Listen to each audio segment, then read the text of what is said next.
रामायण में 60,000 एक पुत्र किस पुरुष को हुए थे और इनका सबका क्या हुआ? जानिए इस पौराणिक कथा में। एक समय की बात है, ऋषि विश्वामित्र ने कहा, वत्स राम, तुम्हारी ही अयोध्यापुरी में सगर नाम के एक राजा थे। वे पुत्रहीन थे। सगर की पटरानी का नाम केशिनी था, जो कि विदर्भ प्रांत के राजा की पुत्री थी। केशिनी रूपवती, धर्मात्मा और सत्यप्रायण थी। सगर की दूसरी रानी का नाम था सुमति, जो राजा अरिष्टनेमि की कन्या थी।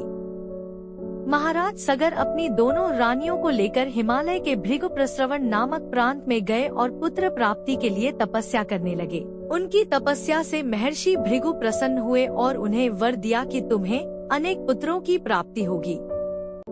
दोनों रानियों में से एक का केवल एक ही पुत्र होगा, जो कि वंश को बढ़ाएगा, और दूसरी के 60,000 पुत्र होंगे। कौन सी रानी कितने पुत्र चाहती है, इसका निर्णय वे स्वयं आपस में मिलकर कर लें।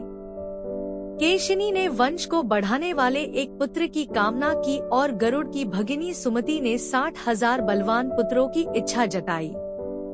कुछ काल के पश्चात रानी केशिनी ने असमंज नामक पुत्र को जन्म दिया। रानी सुमति के गर्भ से एक तूम्बा निकला, जिसे फोड़ने पर छोटे छोटे 60,000 पुत्र निकले।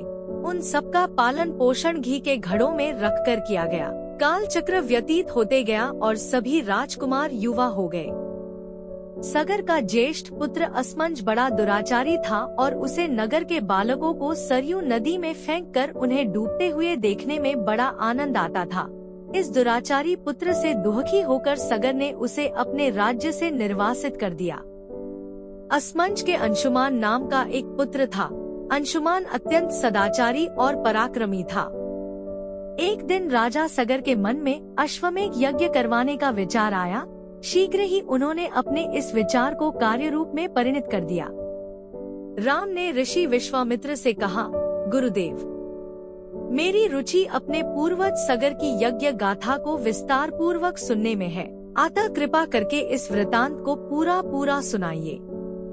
राम के इस प्रकार से जिज्ञासा व्यक्त करने पर ऋषि विश्वामित्र प्रसन्न होकर कहने लगे, राजा सगर ने हिमालय एवं विंध्याचल के बीच की हरितिमायुक्त भूमि पर एक विशाल यज्ञ मंडप का निर्माण करवाया।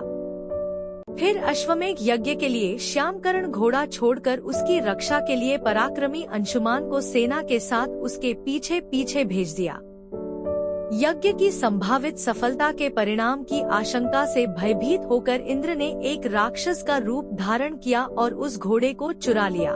घोड़े की चोरी की सूचना पाकर सगर ने अपने 60,000 पुत्रों को आज्ञा दी कि घोड़ा चुराने वाले को पकड़कर या मारकर घोड़ा वापस लाओ।